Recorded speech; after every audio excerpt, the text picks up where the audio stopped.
Então vamos lá, iniciar a nossa aula de hoje, né? Como eu já falei para vocês, dentro da cinemática aí, tá? Nosso estudo dos movimentos é a base de estudo da cinemática. A cinemática é a parte da física que se preocupa em estudar os movimentos, mas para ela não interessa a causa, o motivo que fez com que esse corpo viesse a entrar em movimento, tá? Então vamos lá. Então, começando o nosso estudo do movimento retilíneo uniformemente variado, como eu falei há pouco para vocês, dentro do estudo do movimento uniforme não existe aceleração. Mas quando a gente já se encontra dentro do movimento retilíneo uniformemente variado, a gente já tem o estudo da aceleração, quer dizer que já vai existir uma aceleração aqui dentro desse movimento retilíneo uniformemente variado, tá? Isso aí nós chamamos de aceleração média ou também de aceleração escalar média, tá? E essa aceleração é uma grandeza física que nos indica o ritmo com que a velocidade escalar de um móvel varia, né? Então, é isso que a aceleração representa dentro da física, tá? É uma grandeza que vai indicar o ritmo com que a velocidade desse móvel vai variar ao longo de um tempo. Então, é ΔV pelo ΔT, tá? Então, a aceleração média ou aceleração escalar média nada mais é do que a variação de tempo, de velocidade pela variação de tempo. E quem é esse ΔV? ΔV vai ser a minha velocidade final menos a velocidade inicial. E o meu ΔT vai ser meu tempo final menos o tempo inicial. Tá? Aqui a gente tem especificando quem é quem, né? Aceleração média, velocidade inicial, velocidade final, tempo inicial e tempo final. Então, é esta formulazinha aqui que a gente utiliza para calcular a nossa aceleração, tá? Então, a aceleração é uma grandeza causada pelo agente físico força, né? Só vai existir aceleração se houver uma força que possa impulsionar para que haja esta aceleração, tá? Então, quando o móvel ele recebe a ação de uma força ou de um sistema de forças, pode ficar sujeito esse corpo a uma aceleração. E, consequentemente, se ele vai estar sujeito a uma aceleração, logo ele vai sofrer uma variação de velocidade, tá? Então, não esqueçam, para que exista a aceleração, eu tenho que ter um agente físico externo, né, que no caso é a força que vai impulsionar essa minha aceleração.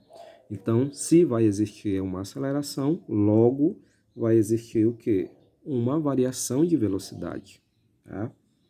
Então, isto aí é a nossa aceleração média, tá? Então, continuando aqui, movimento retilíneo uniformemente variado. Então, como eu já falei, né, um movimento cuja velocidade varia uniformemente no decorrer do tempo, né? Então, a velocidade vai variar ao longo do tempo, né? E isso varia em quantidades iguais de intervalos de tempos iguais. Então, a velocidade sempre vai variar no mesmo valor do tempo, tá? Então, a aceleração do móvel ela é constante no decorrer do tempo e é diferente de zero. Então, a velocidade varia no movimento no mRUV e a aceleração é sempre constante, tá? Então, essa é a principal característica do movimento retilíneo uniformemente variado. Velocidade varia e a aceleração é constante e diferente de zero. No movimento uniforme já era o contrário, a velocidade era constante e diferente de zero e não havia aceleração. Para esse caso aqui que nós estamos estudando agora, a velocidade é que vai variar e a aceleração vai permanecer a mesma. Aí o que acontece com o espaço? O espaço percorrido aumenta proporcional ao quadrado do tempo. Então, quer dizer que o espaço, seja ele final ou espaço inicial, ele sempre vai aumentar na mesma proporção, só que elevado com tempo ao quadrado. né, que a gente vai ver isso aí mais na frente na formulazinha lá, tá? Então, olha só. Dentro do movimento retilíneo uniformemente variado, a gente tem aí algumas classificações para o movimento. A gente pode classificar ele como acelerado e progressivo, acelerado e retrógrado, retardado e retrógrado, retardado e progressivo. Agora, como é que eu sei que ele é acelerado e progressivo? Quando é que eu sei que ele é acelerado e retrógrado? Quando é que eu vou verificar que ele é retardado e retrógrado ou que ele é retardado e progressivo? Bom, para eu saber quem é quem, basta eu olhar para o sinal da velocidade e para o sinal da aceleração e para o sinal do produto entre os dois. Veja bem, tá aqui, ó. Quando o sinal da aceleração é positivo, o sinal da velocidade é positivo e o produto entre a aceleração e a velocidade é positivo, ou seja, quando eu multiplico a aceleração pela velocidade e todo mundo aqui é positivo, eu classifico o meu movimento como acelerado e progressivo, tá? Quando é que ele é acelerado e retrógrado? Quando o sinal da minha aceleração é negativa, o sinal da minha velocidade é negativa e o produto entre eles dois é um resultado positivo, eu tenho um movimento chamado de acelerado e retrógrado. Quando o sinal da minha aceleração é positiva e o sinal da minha velocidade é negativa e o produto entre os dois dá um resultado negativo, eu tenho um movimento que é chamado de retardado e retrógrado. Quando o sinal da minha aceleração é negativa, o sinal da minha velocidade é positiva e o produto entre a aceleração e a velocidade é negativo, eu tenho um movimento que é chamado de retardado e progressivo, tá? Então, essa classificação é um pouquinho chatinha porque a gente tem que estar atento sempre aos sinais, tanto da aceleração quanto da velocidade, para eu poder fazer essas classificações aí, de acelerado e progressivo, acelerado e retrógrado, retardado e retrógrado e retardado e progressivo, tá? Fica mais fácil de identificar esse tipo de movimento quando a gente vai visualizar eles no gráfico. Então, veja bem, as equações que vão reger o movimento retilíneo uniformemente variado começa com a equação horária das posições. Para nós aqui, nesse momento, não interessa vocês saberem de onde surgiu esta fórmula aqui, fazer a demonstração dela, né? Em outro momento eu vou mostrar para vocês de onde veio esta fórmula. Mas agora, nesse momento, fica um pouquinho inviável, até porque o meu quadro magnético ainda não foi me entregue. Quando ele for entregue, já fica melhor da gente fazer algumas demonstrações de fórmulas, de onde surgiram, tá? Então, veja bem, a equação horária das posições aqui para o movimento retilíneo uniformemente variado é essa aqui. Espaço final é igual ao espaço inicial mais velocidade vezes o tempo mais a aceleração vezes o tempo ao quadrado dividido por 2. Essa fórmula aqui, a maioria do povo conhece como sorvetão, né? Chama ela aqui de sorvetão. Ou também chamam dessa fórmula aqui, dessa forma para não esquecer, né? Sentado no sofá vendo televisão até meia-noite, né? Sentado no sofá vendo televisão até meia-noite. Eu prefiro mais o sorvetão, né? E é a forma como a maioria dos alunos conhece essa fórmula, sem esquecê-la, né? Que é uma forma de lembrar dela durante as provas, né? Para não esquecer como é que se faz, tá? Então, essa aqui é uma delas, que no caso aqui dentro do movimento uniforme, nós utilizamos 4 fórmulas. No movimento uniforme, a gente tem só uma, né? Aqui não, aqui nós vamos ter 4 formulazinhas para que nós possamos resolver as nossas questões de movimento retilíneo uniformemente variado. Então, esta aqui é a primeira, que é chamada de equação horária das posições. Espaço final é igual ao espaço inicial, mais velocidade vezes o tempo, mais a aceleração vezes tempo ao quadrado dividido por 2. Tá? Então, esta é a primeira. Outra que nós temos aqui é a equação horária da velocidade. Tá? Então, dentro da equação horária da velocidade, quem é que nós temos aqui? Velocidade final é igual à velocidade inicial mais a aceleração vezes o tempo.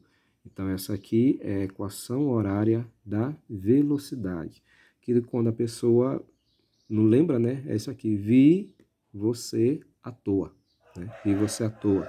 É uma forma de decorar aí, né? Quem não tem dificuldade para aprender, então grava usando essas palavrinhas aí. Vi você à toa. Né? Vi você à toa. Velocidade final é igual à velocidade inicial mais a aceleração vezes o tempo. Né? Então, esta outra fórmula aí que nós temos para o cálculo da equação horária da velocidade. Tá? E esta última aqui que nós temos, que é a equação de Torricelli. A Evangelista Torricelli, que foi um físico aí muito importante, tá? E formulou esta formulazinha aqui, onde nós usamos ela quando o problema não é dado o tempo. Né? Quando o tempo não é dado, Torricelli é usado. Tá? Então vejam aqui que na fórmula nós não temos tempo, tá? Não tem valor de tempo. Diferente da equação aqui da velocidade, olha. Na equação da velocidade a gente tem um tempinho bem aqui, né? A gente utiliza o tempo aqui, tá? Na função horária dos espaços, também a gente tem o tempo aqui e o tempo aqui, tá? Na fórmula da aceleração média, a gente tem o ΔT também, né? Então, a única fórmula onde não existe tempo é aqui na equação de Torricelli, tá? Na equação de Torricelli não existe tempo. Então, quando a gente tem um problema onde não se verifica o valor do tempo, eu sei que eu vou usar a equação do Torricelli lá, tá? Já que não tem tempo, então a única fórmula que me resta dentro do movimento retilíneo uniformemente variado vai ser a equação do Torricelli, tá? Onde vou ter a velocidade final ao quadrado igual à velocidade inicial ao quadrado mais 2 vezes a aceleração vezes o meu ΔS, que é a variação de espaço. Espaço final menos o espaço inicial, que geralmente os alunos veem dessa forma, olha, vovô na asa delta. Então, vovô, aqui, V final, V inicial, asa, aceleração, e delta, 2S, né? Então, vovô na asa delta, vovô na asa delta, tá? Então, essa daí é chamada equação de Torricelli, que eu utilizo quando não existe tempo na fórmula, tá? Na questão. Quando a questão não dá o valor do tempo, eu utilizo a equação de Torricelli. Tá aqui, ó. Equação de Torricelli. Velocidade final ao quadrado é igual a velocidade inicial ao quadrado, mais 2 vezes a aceleração, vezes o meu ΔS, que é a minha variação de espaço. Espaço final menos o espaço inicial, tá? Então, seguindo aqui, a gente vai agora ver os chamados gráficos do movimento retilíneo uniformemente variado. Movimento retilíneo uniformemente variado. Então, vejam só. O primeiro gráfico que a gente tem aqui é a aceleração em função do tempo, tá? Então, olha, quando a minha aceleração ela é uma aceleração positiva, né, o gráfico vai se apresentar desta forma aqui, olha. Ele vai estar com esse eixo da aceleração acima do tempo, né, me dizendo que essa minha aceleração que eu tenho aqui, ela é positiva. Então, ele é um movimento que é dito acelerado. Quando a minha aceleração é negativa, né, ela vai estar abaixo do eixo do tempo, né, então ela vai estar paralela ao tempo aqui abaixo do zero, é um movimento onde nós chamamos ele de movimento retardado, ou seja, se ele é negativo, significa que o móvel está sendo freado. Toda vez que o móvel é freado, a aceleração dele fica negativa. Quando o móvel ele é acelerado, claro que vai ficar positiva. Então, se eu estou acelerando, A minha aceleração é positiva. Se eu estou freando, a minha aceleração ela é uma aceleração retardada, vai ser negativa. Então, o gráfico para aceleração positiva se apresenta desta forma e o gráfico para aceleração negativa se apresenta desta forma. Tá? Paralelo, positivo. O aqui a gente tem um gráfico paralelo ao eixo do tempo, acima do zero, e retardado, paralelo ao eixo do tempo, mais abaixo do zero. Tá? Então, é aceleração em função do tempo. Então, aqui, a velocidade em função do tempo. Né? A velocidade em função do tempo, a gente tem aqui a velocidade decrescendo, tá? Então, nesse ponto aqui, o meu movimento é chamado retardado e progressivo. Por que ele é retardado? Porque ele está decaindo. Ele é progressivo porque a minha aceleração ela é maior do que zero.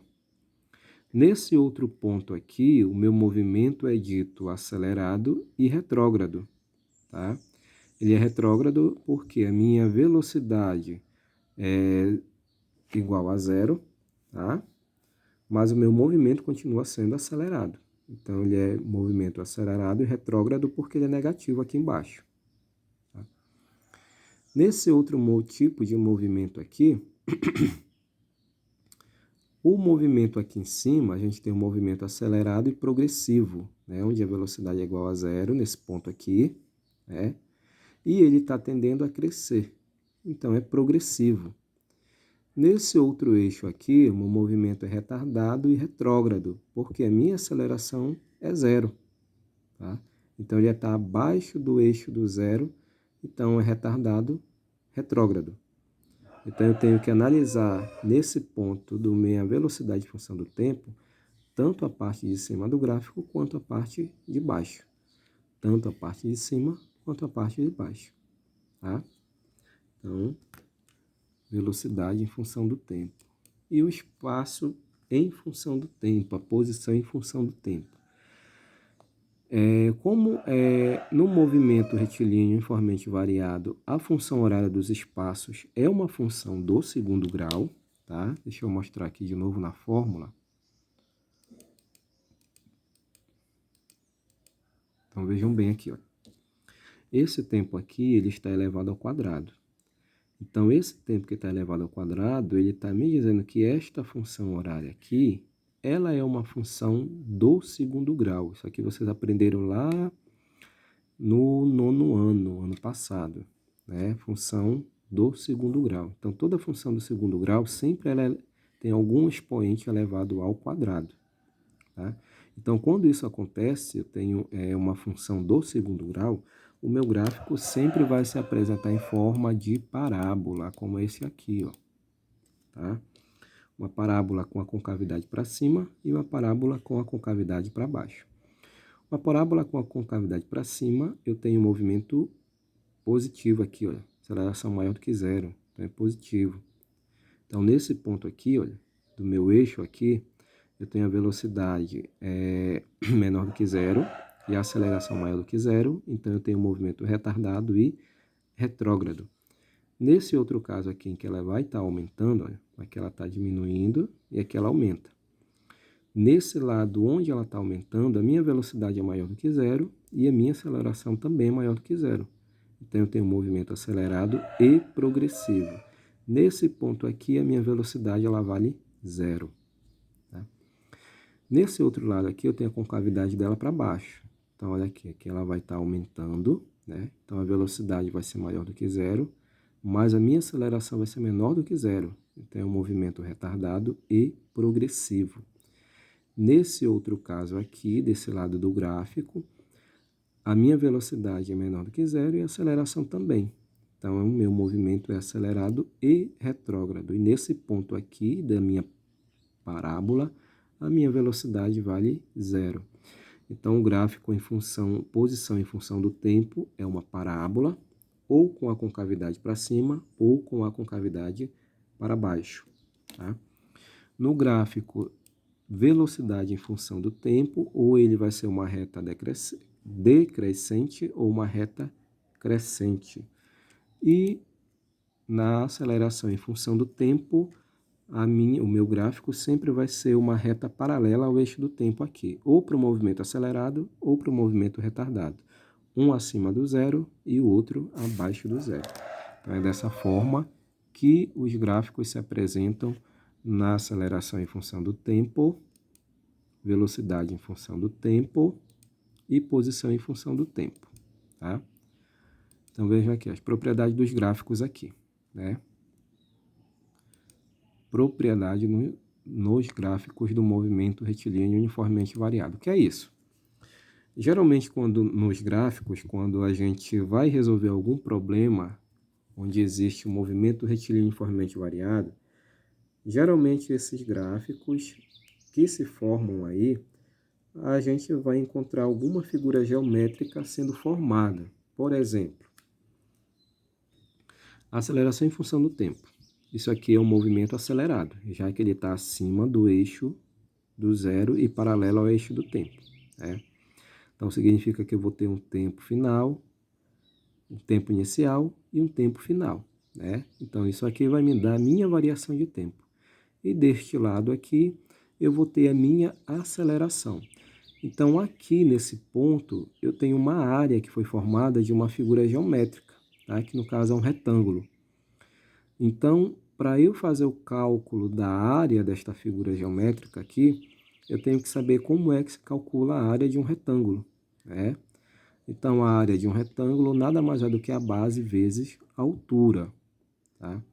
Então, quem vai representar essa base do meu retângulo aqui? A base do meu retângulo, né, vai ser a minha aceleração. Quem vai ser a minha altura? Vai ser a minha variação de tempo. Então, dependendo do gráfico que eu vou ter, vai depender da figura que vai ser formada. Nesse caso aqui, formou um retângulo. Mas a gente pode ter um trapézio, nós podemos ter um triângulo, né? Podemos ter um quadrado. Então, sempre para eu calcular essas figuras geométricas aqui, eu tenho que saber como se calcula a área dessas figuras geométricas. Retângulo é base vezes altura. Aí eu tenho que saber qual é a área do triângulo, como é que se calcula a área do triângulo, como se calcula a área de trapézio, como se calcula a área de quadrado. Então, sempre eu dependo, para eu encontrar a minha área, né, qual é a figura que está sendo gerada aí, tá? Nesse caso aqui, nós temos o gráfico da velocidade em função do tempo. A figura que me gerou aqui foi um triângulo, né? Desse lado,